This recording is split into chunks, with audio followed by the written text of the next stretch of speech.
Brahmamudi serial ఈరోజు ఎపిసోడ్లో కావ్యను కాపాడబోయి అప్పు అడ్డంగా బుక్ అయిపోతుంది. అసలు రుద్రాన్ని బిగించిన ఉచ్చులో తను ఏ తప్పు చేయకుండానే అందరితో మాటలు పడాల్సి వస్తుంది. హోటల్తో కళ్యాణ్తో అందరికీ మీడియా ముందు దొరికిపోతుంది. అసలు ఇది ఎలా జరిగిందో తెలుసుకునే ముందు మన ఛానల్ కనుక ఎవరైనా ఫస్ట్ టైం చూస్తుంటే వీడియోని లైక్ చేయండి, ఛానల్ని సబ్స్క్రైబ్ చేయండి. ఇక వీడియోలోకి వెళితే సుభాష్ అపర్ణతో మాట్లాడుతూ ఉంటాడు. తను చేసిన తప్పుకు క్షమాపణలు అడుగుతూ ఉంటాడు. ఇక మెల్లమెల్లగా తనను కన్విన్స్ చేస్తూ ఉంటాడు. తాను కరిగిపోతుంది అన్న సమయంలో బాబు ఏడుపు గట్టిగా వినిపిస్తుంది. ఆ బాబు ఏడుపు వినపడగానే అపర్ణ చాలా కోప్పడుతుంది. మీరు ఏదైనా చెప్పాలనుకుంటే ఆ బాబుకి వెళ్ళి చెప్పండి, నాకు కాదు అని అక్కడి నుంచి వెళ్ళిపోతుంది. ఇక కావ్య రాజ్ ఆలోచిస్తూ ఉంటారు. ఏం చేస్తే అత్తయ్య మనసు మారి మామయ్యను దగ్గరకు తీసుకుంటుంది, మామయ్య తప్పు చేయలేదని ఎలా నిరూపించాలి? వీటి సమస్యకు పరిష్కారం ఆ మాయ ఒక్కతే, ఆ మాయ ఒక్కతే మా మామయ్యను కాపాడగలదు అంటూ ఆలోచిస్తూ ఉంటుంది. ఇంతలో తెల్లారు అవ్వగానే కావ్య దగ్గరకు అప్పు వస్తుంది. అప్పు ఇంటి దగ్గరకు వచ్చావనంటే నీతో ఒక విషయం చెప్పాలి.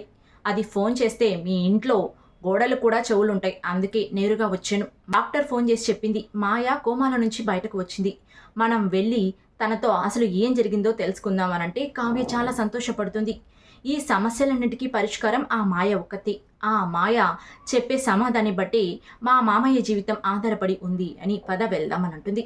ఇక పక్కనే ఉన్న కళ్యాణ్ అది చూసి కావ్యతో ఇలా అంటాడు, వదినా నేను ఇంట్లో ఏ సమస్య గురించైనా దేని గురించైనా మీతో నేను నిజమే చెప్తాను, కానీ మీరు మాత్రం నాతో ఏమీ చెప్పరు.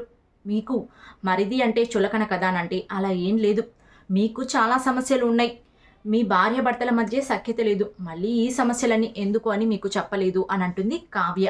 మీతో వస్తాను అని కళ్యాణ్ అంటాడు. మీరు వద్దు, మీ సమస్యలే చాలా ఉన్నాయి, అనామిక చూస్తే కోప్పడుతుంది అని అంటే ఇక అప్పు ఇన్వాల్వ్ అయ్యి ఇదంతా చూస్తూ ఉన్న అప్పు మీరు ఇలాగే వదినా మర్ది సెంటిమెంట్ డైలాగులు కొనసాగిస్తూ ఉండండి, అక్కడ ఆ మాయ లేచి వెళ్ళిపోతుంది, త్వరగా పదండి, అతే రాని వదిన తీసుకుని వెళ్దాం, అక్కడ ఆ మాయ దగ్గరికి ఎవరైనా వస్తే మన ప్లాన్ మొత్తం ఫెయిల్ అయిపోతుంది, పద త్వరగా వెళ్దామని చెప్పేసి ముగ్గురు బయలుదేరి ఆ మాయను కలుసుకోవడానికి వెళ్తారు. ఎవరో ఫోన్ చేసి రుద్రానికి కూడా మాయ మెలకువతో ఉందని ఫోన్ చేస్తారు. ఇక కోమాలో నుంచి బయటకు వస్తే తను జరిగిందంతా చెప్తే అందరూ కలిసిపోతారు, మనం అనుకున్నది ఏదీ జరగదు అని రాహుల్ రుద్రాని ఒక ప్లాన్ వేస్తారు. తనకంటే ముందుగా మనుషుల్ని పంపించి తను పంపించినట్టుగా ఆ మాయను తీసుకుని అక్కడి నుంచి వేరొక దగ్గర పెడతాం, వేసుకున్న వాళ్ళలో తానే పడ్డట్టుగా చేద్దాం అని ప్లాన్ చేసి ఇద్దరు రౌడీలను ఆ మాయ దగ్గరకు పంపిస్తే ఆ మెలకువలోకి రాగానే ఆ రౌడీలిద్దరూ పదండి మేడం వెళ్దామంటే మీరెవరు అనంటే మమ్మల్ని కావ్య మేడం పంపించింది మిమ్మల్ని తీసుకురమ్మని, తను ఏదో పని ఉందని రాలేకపోయింది, మిమ్మల్ని రమ్మనింది అనంటే తాను మొదట్లో కాస్త డౌట్ పడినా ఫోన్ చేసి ఇవ్వండి నేను కావ్యతో మాట్లాడతాను అనంటే వాళ్ళు బాగా నటిస్తారు కావ్య పంపించినట్టుగాని. కావ్య మేడంకు ఫోన్ చేస్తే బిజీ వస్తుంది, మనం ఇక్కడి నుంచి వెళ్దాం పదండి, లేదంటే ఏదైనా సమస్య జరగచ్చు అని తనను నమ్మించి అక్కడి నుంచి తీసుకొని వెళ్తారు. వాళ్ళు అటు వెళ్ళగానే కావ్య కళ్యాణ్ అప్పు ముగ్గురు తను రూమ్లోకి వెళ్తారు. హాస్పిటల్లోకి వెళ్ళి చూడగానే తాను ఇప్పుడే వెళ్ళిపోయిందని కావ్య మేడం పంపించిందని ఎవరో ఇద్దరు వచ్చి మాయను తీసుకుని వెళ్లారని అక్కడ నర్స్ చెప్తుంది. ఇక కావ్య చాలా కంగారు పడుతుంది, డాక్టర్ని వెళ్ళి నిలదీస్తుంది. వచ్చి అడ్మిట్ చేసినప్పుడు నేను లేకుండా మీరు ఎలా డిశ్చార్జ్ చేస్తారు, నా పేరు చెప్తే ఎవరితో అయినా పంపించేస్తారా అని అంటే మీరు చెప్పినట్టుగానే వాళ్ళు బెల్ పే చేసి మీ పేరు చెప్పి తనను తీసుకువెళ్లారు, మమ్మల్ని ఏం చేయమంటారు, ఇప్పుడే వెళ్ళారు, మీరు బయటే వెళ్తే అక్కడే ఉండొచ్చు, మీకు దొరకచ్చు అని చెప్పేసి అంటారు. వాళ్ళు వెళ్ళి చూడగానే వాళ్ళు అక్కడి నుంచి కార్ తీస్తూ ఉంటారు. వీళ్ళను కన్ఫ్యూజ్ చేయడానికి రెండు కార్లలో వచ్చి ఒక కార్ ఇటు ఒక కార్ అటుగా వెళ్తారు.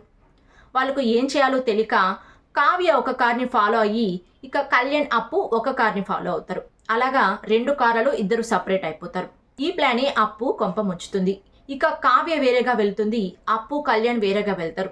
ఆ కార్ని ఫాలో చేస్తే ఒక హోటల్ రూమ్లో దిగినట్టుగా వాళ్ళకు కనిపిస్తుంది. ఆ కార్ని ఫాలో అయ్యి హోటల్లో రూమ్ నెంబర్ అడిగి ఆ రూమ్లోకి వెళ్ళి సోదా చేస్తూ ఉంటారు కళ్యాణ్ అప్పు. అప్పుడే బయట నుంచి వేరొక వ్యక్తి వచ్చి ఆ రూమ్కి గడియ పెట్టి మీడియా మొత్తాన్ని పిలిచి వాళ్ళిద్దరిని అల్లరి రేపుతారు. వీళ్ళిద్దరూ కలిసి రూమ్ తీసుకున్నారని, తనకు పెళ్ళైనా కూడా అప్పుతో ప్రేమ సంబంధం పెట్టుకున్నాడని నిలదీస్తారు. ఇక అదంతా టీవీలో ప్రసారం అవుతుంది. అదంతా చూసిన వాళ్ళ అమ్మ నాన్న గుండెలు పగిలిపోతాయి అనుకోండి. ఇక రేపటి ఎపిసోడ్లో అప్పు జీవితం ఏమవుతుంది అనేది ప్రశ్నార్థకంగానే మిగిలింది. జరుగుతుందో రేపటి ఎపిసోడ్లో చూద్దాం. ఇవాల్టి ఎపిసోడ్ కనుక మీకు నచ్చినట్టయితే వీడియోని లైక్ చేయండి. మరిన్ని ఇలాంటి సీరియల్ రివ్యూస్ కోసం మన ఛానల్ని సబ్స్క్రైబ్ చేయండి.